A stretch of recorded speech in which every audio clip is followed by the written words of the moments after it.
ክፍሏ ውስጥ አልጋዋ ላይ ጋደም ብላ በሐሳብ ጭልጥ ብላ ነጉዳለች። ሌሊት ለትንሽ ደቂቃ ብቻ ነበር እንቅልፍ ሸለብ ያረጋት። ቢሆንም ብዙ እንቅልፍ አልተኛችም። አሁንም ቢሆን ድካም ሳይበግራት በሐሳብ ማዕበል ከወዲያ ወዲህ እንዳለች ነው።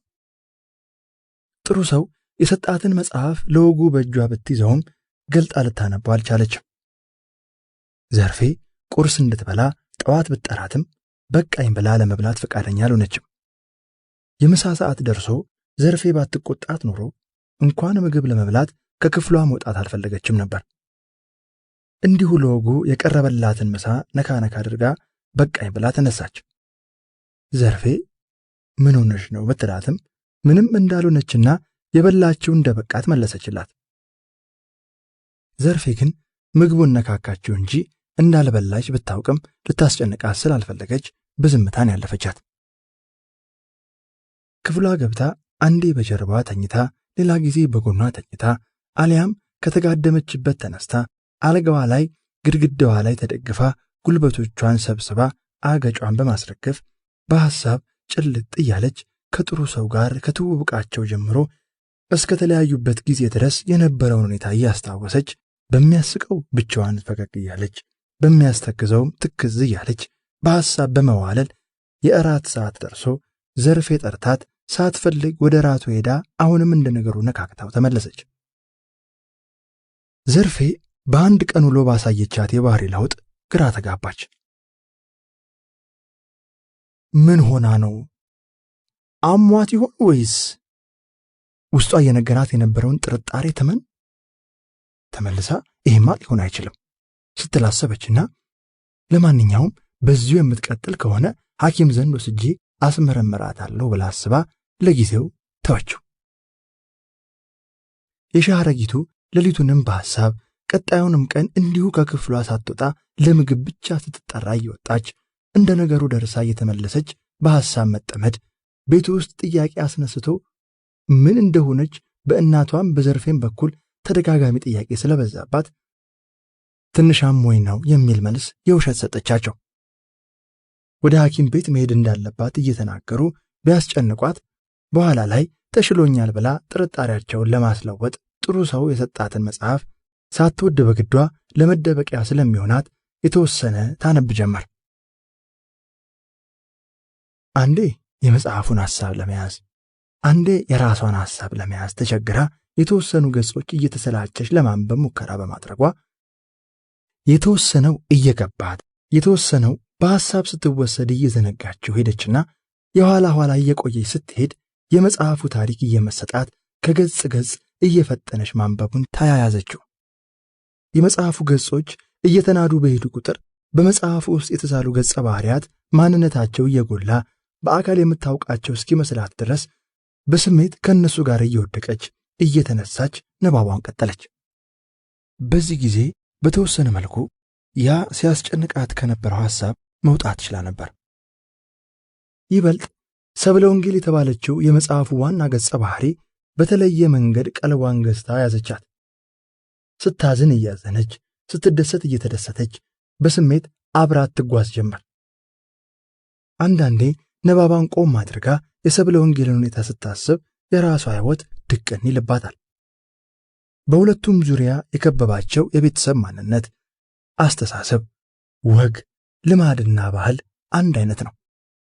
እንዲያውም በሁሉም ነገር ተመሳሳይ ናቸው። ምናልባት ሰብለ ወንጌል ጎጃም ገጠር መወለዷ እሷ አዲስ አበባ ከተማ ተወልዳ ማደጓ ካልሆነ በስተቀር የአንድ ዘመን ውልደት የአንድ ሳንቲም ገጽታዎች እንደሆኑ ተረዳች። በዚህ ሁኔታ በንባቡ ተመስጣ አንዴ ስለ ሰብለ ወንጌል፣ ሌላ ጊዜ ስለ አስተማሪው በዛብህ እንዲሁም ስለ ጉዱ ካሳና ስለ ፊት አውራሪ መሸሻ ሁኔታ ባነበበች ቁጥር ምን ይፈጠር ይሆን እያለች ከገጸ ባህሪዎቹ ጋር በሐሳብ ባህር እየዋኘች ከገጽ ወደ ገጽ ከምዕራፍ ወደ ምዕራፍ እየተገላበጠች ስታነብ ቆይታ ድካምም ስለተሰማት ከቤት ወጥታ ወደ ጥላውን መሄድ ፈልጋ መጽሐፉን አስቀምጣ ከቤት ወጣች። የምሽቱ ቀዝቃዛ አየር ፊቷን ሲመታት በተወሰነ መልኩ የመነቃቃት ስሜት ውስጧ ተፈጥሮ ወደ ጥላውን ክፍል ሄዳ በሩን ስታንኳኳ ጥላውን ከውስጥ ሆኖ ይግቡ አለ። የሺህ አረጊቱ ወደ ውስጥ ዘልቃ ስትገባ ጥላሁን በብረት ካውያ እሳት ሞልቶ ቤት ውስጥ ባለ ትልቅ ሳጥን ላይ ከስር ጨርቅ አንጥፎ የደጃዝማች አካለ ወልድን ሸሚዝ፣ ኮትና ሱሪ ሲተኩስ ተመለከተችውና እንዴት አመሸጋሽ ጥሌ አለችው። ጥላሁን ልብስ መተኮሱን አቁሞ ወደ ኋላ ዞሮ ሲመለከት የሺህ አረጊቱ ሆና በማግኘቱ ተገርሞ አንቺ ነሽ እንዴ የሺዬ አለ በፈገግታ ተሞልቶ። ልብስ እየተኮስክ ነው መሰለኝ። የአባትሽን ልብሶች እየተኮስኩ ነው። ስራ አስፈታውካ? ኧረ በጭራሽ ስራ ላስፈታሽ እንጂ እየጨረስኩ ነው አለና በእሳት የጋለውን ካውያ ልብሱን እንዳያቃጥለው አንስቶ የብረት ማስቀመጫ ላይ ያስቀመጠውና ለጫወታ ወደ እርሷ ዞሮ ትምህርት መዘጋት እስረኛ አደረገሽ አይደል? ያን ያህል እንኳን እስረኛ አልሆንኩም። መጽሐፍ እያነበብኩ ስለነበር አልታወቀኝም። ጥሩ ነው። እኔማ ይሄ መንቀሳቀስ የለበደ ሰውነት እቤት መዋል ሲጀምር የሚጨንቀው ይመስለኝ ነበረ። ልክ ነህ። የተወሰነ ስሜት ነበረው፣ ግን እኔ ያንን ስሜት አላዳመጥኩትም። ጥሩ ሰው ቆንጆ መጽሐፍ ሰጥቶኝ ሄዶ ስለነበር እሱን ሳነብ ጊዜው ሳላቀው ይሄዳል አለችው፣ እግረ መንገዷን ስለ ጥሩ ሰው አውርታ አዲስ መረጃ በመፈለግ። እውነትሽ ነው አለ ጥላሁን። የጥሩ ሰው ስም ሲነሳ ጆሮ ሁሉ ቆሞ በመደነቅ እንዴት አይነት መጽሐፍ ሰጠ መሰለ። ጥሩ አድርጓል። ለነገሩ እሱ በመጽሐፍ ቀለቡ ነው። መጽሐፍ ከያዘ በቼ ሰው ያዳግራል። ሁልጊዜ ያነባል እንዴ ብላ ስለ እሱ እንዲያወራ ፈልጋ ጠየቀችው። ሐሳቧ ስለገባው ያነባል። አንቺን ትምህርት ቤት አድርሶ ከተመለሰ በኋላ ለሥራው ምን ወደዳ? እዚሁ መጽሐፍ ውስጥ ነው የሚወርቀው። እንደው ግርም ይለኛል። ያን ያህል ጊዜ መጽሐፍ በማንበብ ጊዜውን ማባከኑ ምን ሊያተርፍ አለና ከጣሳው ውስጥ ውሃ በመዳፉ ላይ ቀንሶ የሚተኩሰው ልብስ ላይ አርከፍክፎ ካውያውን አንስቶ መተኮስ ጀመረ። መጽሐፍ ማንበብማ ትልቅ ጥቅም አለው ጥልዬ። አይሽ ወረቀት ላይ አፍጥጦ ጊዜ ከመግደል ውጪ ምን ይሆን ጥቅሙ? ጥልዬ መጽሐፍ ማንበብ እኮ ዕውቀት ይሰጣል። ዕውቀት ደግሞ ብርሃን ነው አለችና የብርሃንን ትርጉም በምን እንደምታስረዳው አሰበችና ብርሃን ማለት አሁን ልብስ የምትተኩስበት ካውያ፣ መኪና፣ አውሮፕላኑ፣ አሁን ከተማ ውስጥ የምናየው ቤት፣ መርከብ፣ ሕክምና፣ ሌሎችም ያልገለጽኳቸው ብዙ በዓለም ላይ ያሉ ነገሮች በንባብ ከሚገኝ ዕውቀት ብርሃን አማካኝነት የሚገኙ ናቸው። እነዚህ ዕውቀቶች በትምህርት በምርምር ሲታገዙ ለሰው ልጅ ጠቃሚ የሆኑ ነገሮች ይፈጥራሉ። ስለዚህ መጽሐፍት ድንቁርናን ማጥፊያ የዕውቀት ብርሃን ነው አለች የሺህ አረጊቱ ስለ ዕውቀት ብርሃን ይገባዋል ባለችው ገለጻ እያስረዳችው። ጥላሁን ስራውን እየሰራ ሲያዳምጣት ቆይቶ ያለችው ሁሉ ባይገባው ባለመማሪ ይሆናል ያልገባኝ ሲል አሰበ። የሆነ ሆኖ የተማረ ሰው ካልተማረው እንደሱ ካለው መሐይም መሻሉ አይቀርም ብሎ በማሰብ የሺህ አረጊቱ የተማረች በመሆኗ የነገረችው እውነት ሊሆን ይችላል ብሎ ለመቀበል ተገደደ። ልክ ትወጃለሽ የሺህ፣ እኔ ምኑን አውቄው ብለሽ ለራሴ መሐይም እንደው ቀኑን ሙሉ መጽሐፍ ላይ ድፍት ብሎ በዋሉ ከንቱ ድካም መስሎኝ እንጂ መሽ በቅጡ ገብቶኝ ብለሽ አለ ጥላሁን።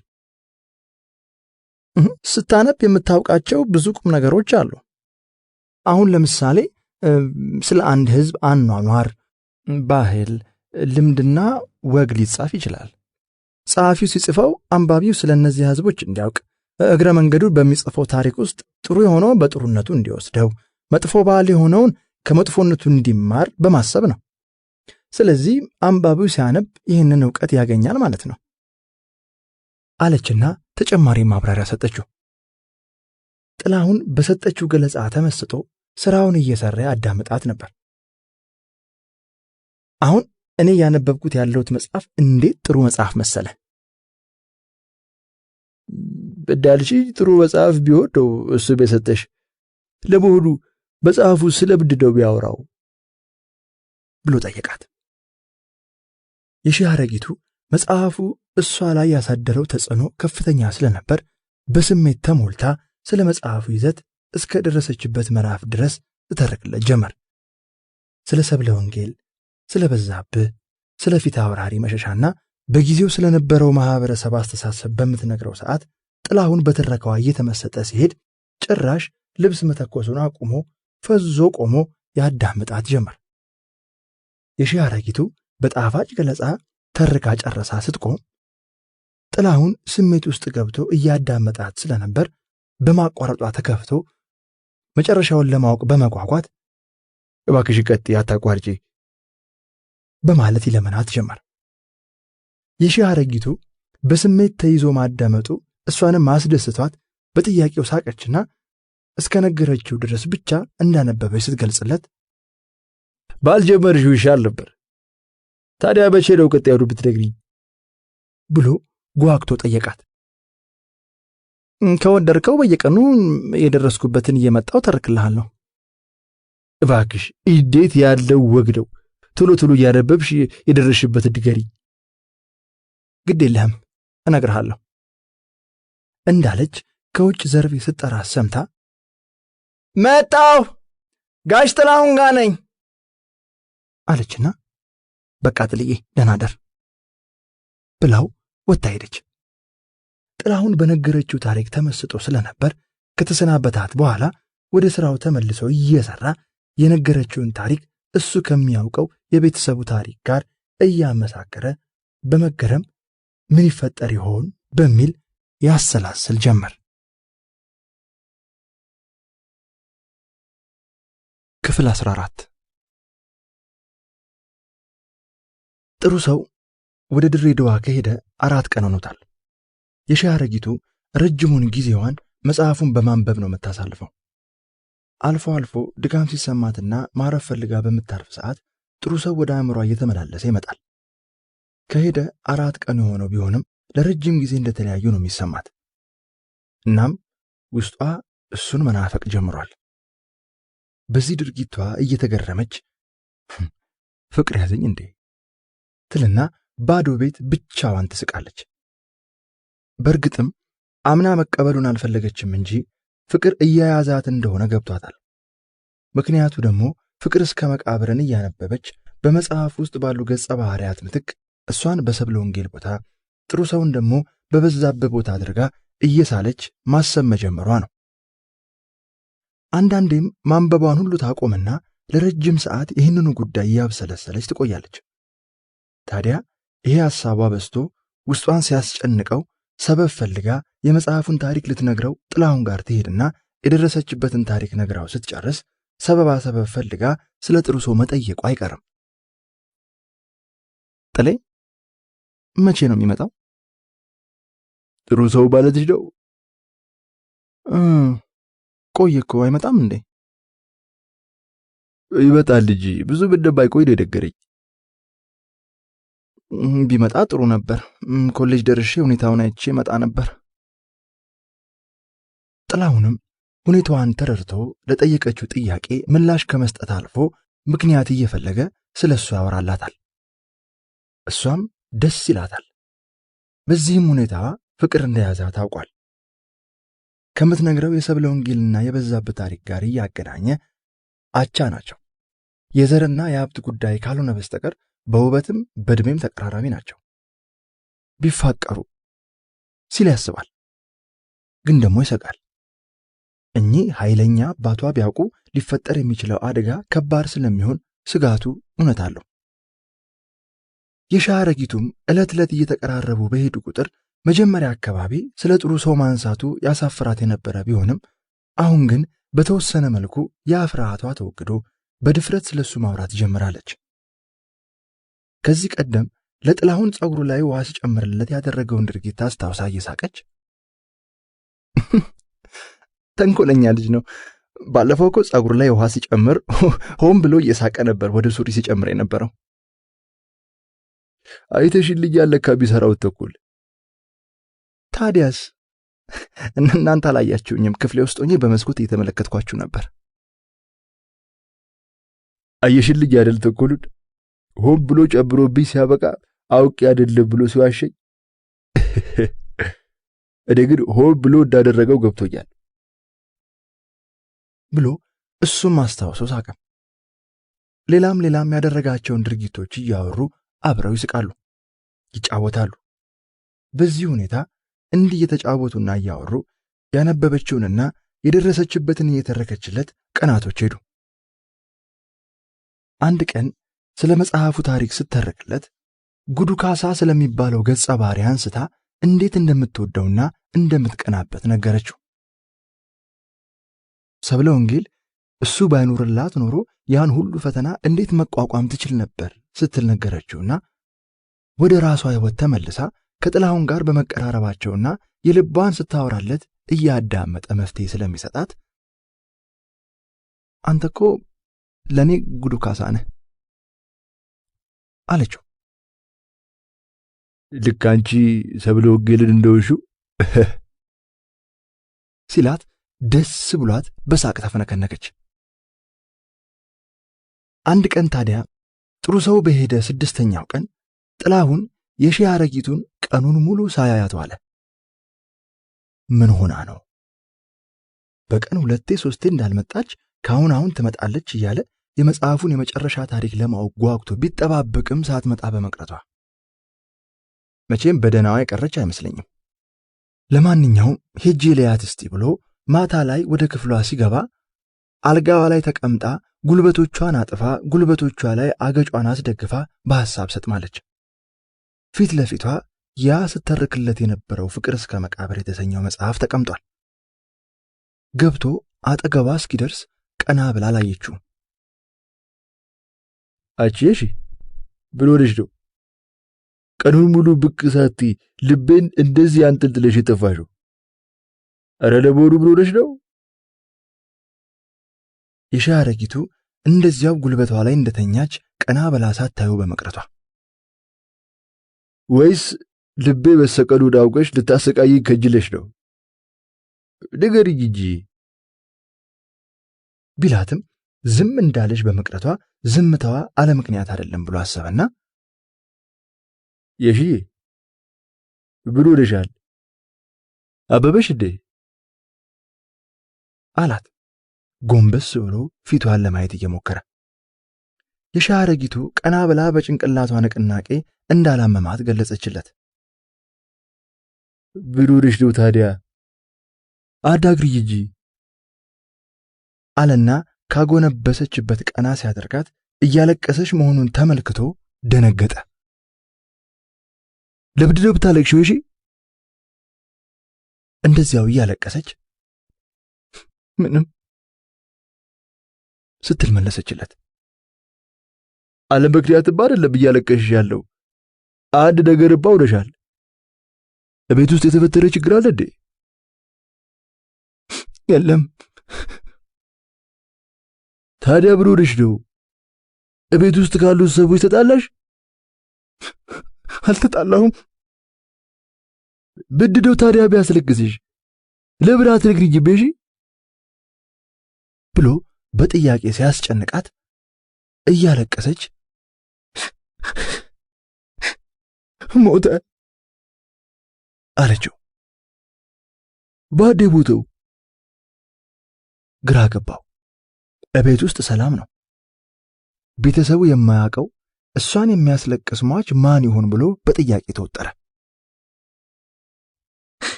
በዛብህ ጥላሁን በእውኑ ዓለም የሚያውቀው አንድ የቅርብ ዘመዱ እንደሞተ ሰው ደንግጦ በሞትኩት በቼሌ ቦተው ጠዋት ነው መሞቱን ያወቅኩት አለች የሺህ አረጊቱ እያለቀሰች።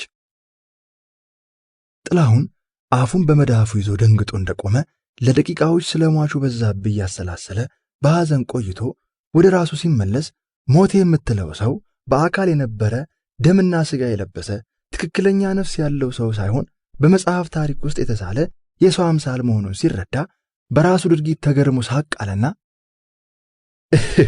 ወይ ጉድ! እኔ ድብ እኮ አንድ የማውቀው የቅርብ ሰው እንደሞተ አስደነገጠኝ እኮ። ወይ ቂልነት! ብሎ ድጋሚ ሳቀና በይ አሁን ለቅሶውን አቁሚ አላት። ነፋሻውን አየር ወደ ውስጧ በመሳብ መልሳ ተነፈሰችው። በለምለም ሳርና አደይ አበባ ያጌጠውን መስክ እየተመለከተች ጥቂት ቆየችና እጆቿን ወደ ግራና ቀኝ ዘርግታ ቀስ እያለች የተወሰነ ሄደች። ውስጧ በደስታ ሙላት ተሞልቶ ሜዳው ላይ ትሮጥ ጀመር። ጥሩ ሰው ከመኪናው ወርዶ የሻይ አረጊቱ በደስታ እንደ ሕፃን እየቦረቀች ስትሮጥ ተገርሞ ይመለከታት ነበር። የሻይ አረጊቱ ሜዳው ላይ ሮጣ ድክም ሲላት ቁና እየተነፈሰች ሜዳው ላይ እጆቿን ዘርግታ በጀርባዋ ተዘረራ ተኛች። በሁኔታዋ እየተገረመ ሲመለከታት ቆይቶ እዚያው ሜዳ ላይ በጀርባዋ ተዘረራ እንደተኛች ሳትነሳ በመቅረቷ ደንግጦ እየሮጠ ወደ እሷ ሄዶ ሲመለከታት አይኖቿን እንደጨፈነች ምንም እንቅስቃሴ ባለማድረጓ በጣም ደንግጦ የሺ አመመሽ እንዴ ብሎ ቢጠይቃትም ምንም ምላሽ ከሷ ባለማግኘቱ ተጨንቆ ቁጢጥ በማለት ሰውነቷን እየነቀነቀ ስሟን በመጣራት ደህንነቷን ለማረጋገጥ ጥረት ቢያረግም የሻይ አረጊቱ ጸጥ ብላ በመቅረቷ በድንጋጤ የሚይዘው የሚጨብጠው ጠፋው። የሻይ አረጊቱ መደንገጡን በማወቋ አሳዝኗት አይኖቿን ገልጻ እየሳቀች ሰራውልህ ደነገጥክ አይደል ትስቅ ጀመር። በሕይወት መኖሯን ሲረዳ የእፎይታ ትንፋሽ ተንፍሶ ነገረ ስራዋ ገርሞት እየተመለከታት አስደነገጥሽኝ እኮ አላት። የሻይ አረጊቱ በድንጋጤው ስትስቅበት ቆይታ አጠገቧ እንዲቀመጥ ነግራው አጠገቧ መጥቶ ሲቀመጥ አሻግራ አካባቢውን በአይኗ እየቃኘች አየህ ቦታው እንዴት እንደሚያምር ደስ የሚል ቦታ ነው አላት። እሱም የአካባቢውን ውበትና ልምላሜ እያደነቀ እንደዚህ አይነት ስፍራዎች ለውስጥ ሰላም ይሰጡሃል፣ የመንፈስ ምግቦች ናቸው። እዚህ ከምንም ነገር ነፃ ወጥተህ ትደሰታለህ። ነፃነት ደግሞ ለሰው ልጅ የተሰጠ ጸጋ ነው አለችው። ልክ ነሽ፣ ተፈጥሮ የመንፈስ ምግብ ነው አለና ሐሳቧን ደገፈላት። በእርግጥም ትክክል ነበሩ። ተፈጥሮ ለሰው ልጅ እጅግ አስፈላጊ ነገሮች ናቸው። የሰው ልጅ ግን ይህንን ጥቅም ባለመረዳት የተፈጥሮ ሀብቶቹን እያወደመ በራሱ ላይ ችግር እየፈጠረ ይገኛል።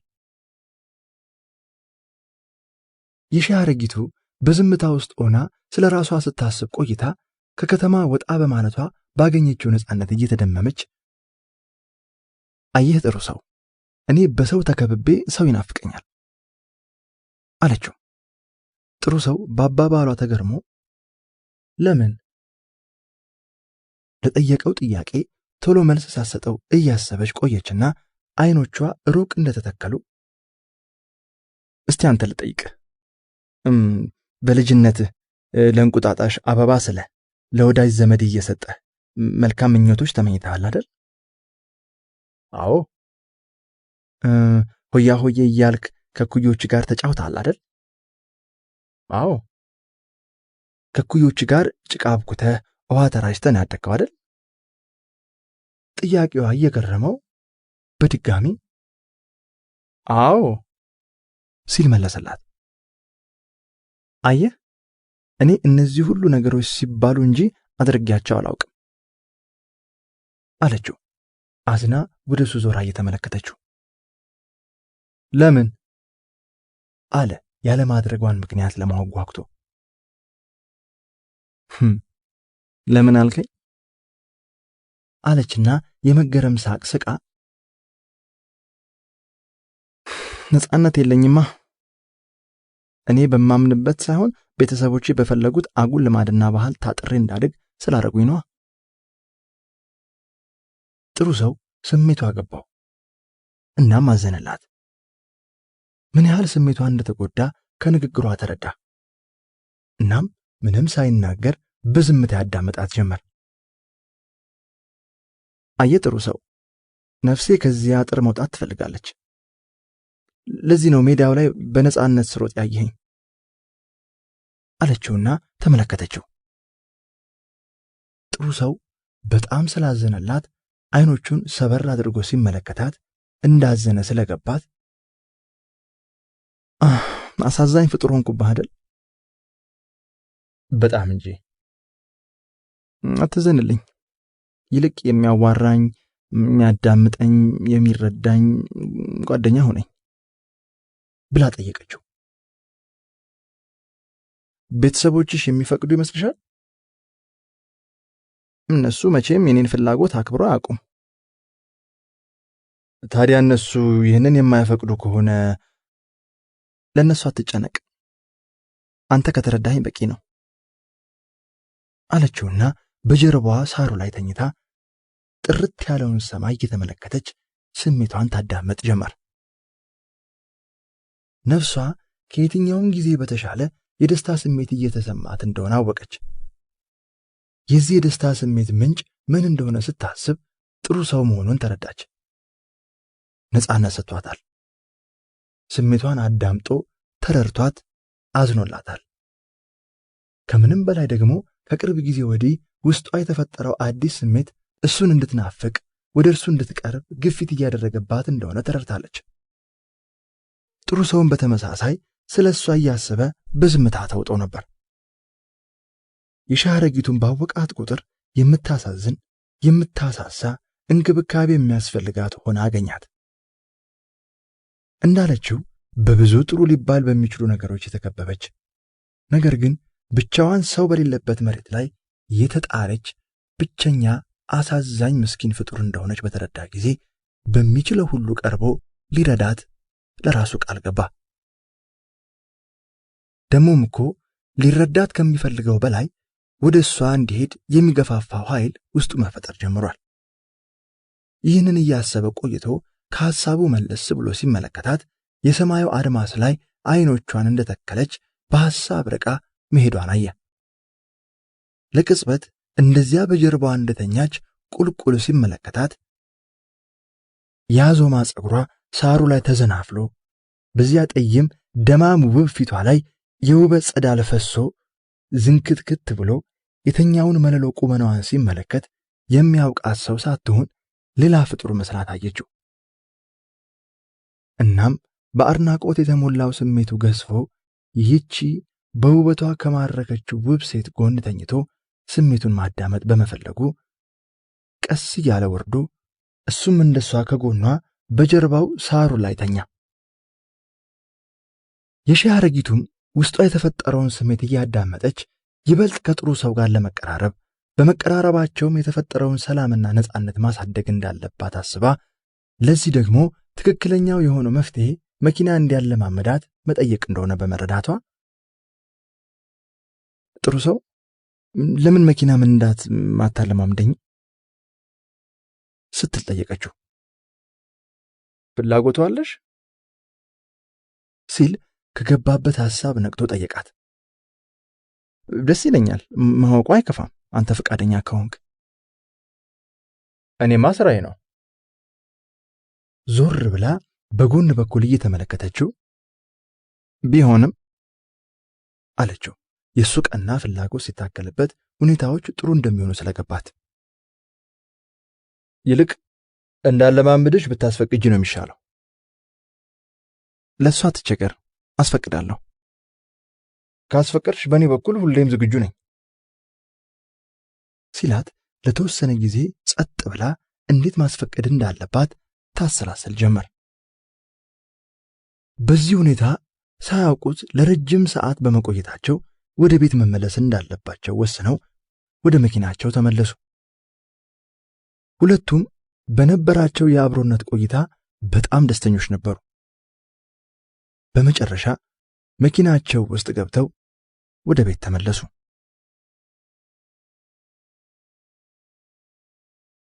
ክፍል 16 ጊዜው እየመሸ ለዓይን ደንገዝገዝ ማለት ጀምሯል። ወይዘሮ የዝናወርቅ ሳሎን ቤት ተቀምጠው እንዝርት እያሾሩ ጥጥ ይፈትላሉ። ዘርፌ ከፊት ለፊታቸው ቁጭ ብላ ሲኒ ደርድራ ቡና እየቆላች ነው።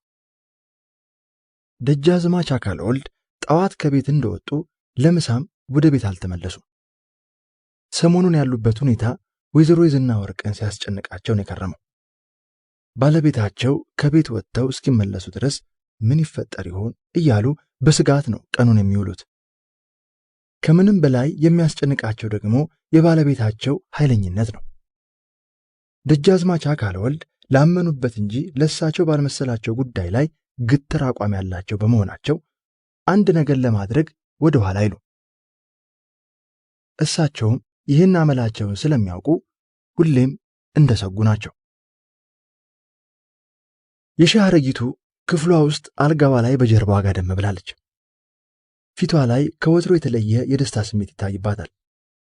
ድንገት ከአልጋዋ ላይ ወርዳ ከክፍሏ ወጥታ ወደ ሳሎን ቤት ስትሄድ ዘርፌንና እናቷን አገኘቻቸው።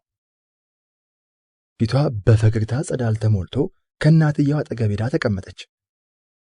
ወይዘሮ የዝናወርቅ ልጃቸውን ሲመለከቱ ከወትሮ በተለየ ፊቷ በደስታ ደምቆ ሲመለከቱ ደስ ብሏቸው ምን አግኝታ ይሆን ብለው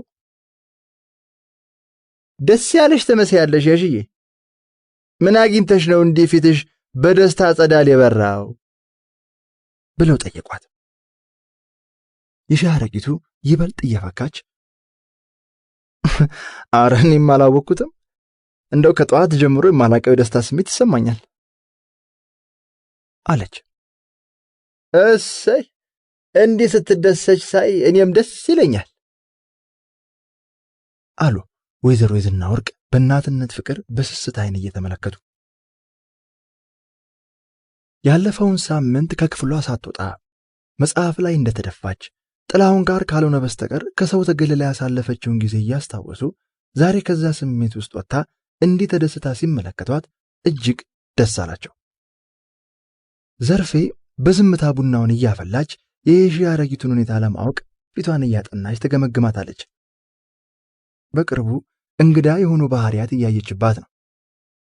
አንድ በውል ልትጨብጠው ያልቻለችው ነገር ግን ፈጽሞ እንዲፈጠር የማትፈልገው ስሜት እያየችባት ስለሆነ እየሰጋች ነው። ይህ እንዲሆን ደግሞ አትፈልግም። ምክንያቱም የእሷን ድካም ከንቱ የሚያደርግ ድርጊት በመሆኑ ነው። እሷን በጨዋ ደብ ኮትኩቶ አሳድጎ እናት አባቶቿ ለማየት የናፈቁትን ወግ ማዕረግ የማሳየት ኃላፊነት በእሷ ላይ የወደቀ ነው። እናም ለውጧን በጥንቃቄ ማየት ይጠበቅባታል። ለዚህም ነው የሆነ የሚሸታት አሸተትኩ ስትል ደግሞ ስሜቱ የሚጠፋባት የሆነ አስፈሪ ነገር እያስጨነቃት ያለው። የሻረጊቱ ወደ እናቷ እያየች የሆነ ነገር እንዲሰጣት በፈለገ ስሜት እንደ ሕፃን ልጅ በመቅበጥበጥ ማዬ ስትል በዓይኖቿ እየተለማመጠች ጠራቻቸው። ወይዘሮ የዝናወርቅ እንዝርቱን እየሰበቁ በማሾር በጣታቸው እየጎተቱ ያቀጠኑትን የጥጥ ፈትል መልሰው እያጠነጠኑ በመጠቅለል አቤት ምነው ፈለግሽኝ እናቴ?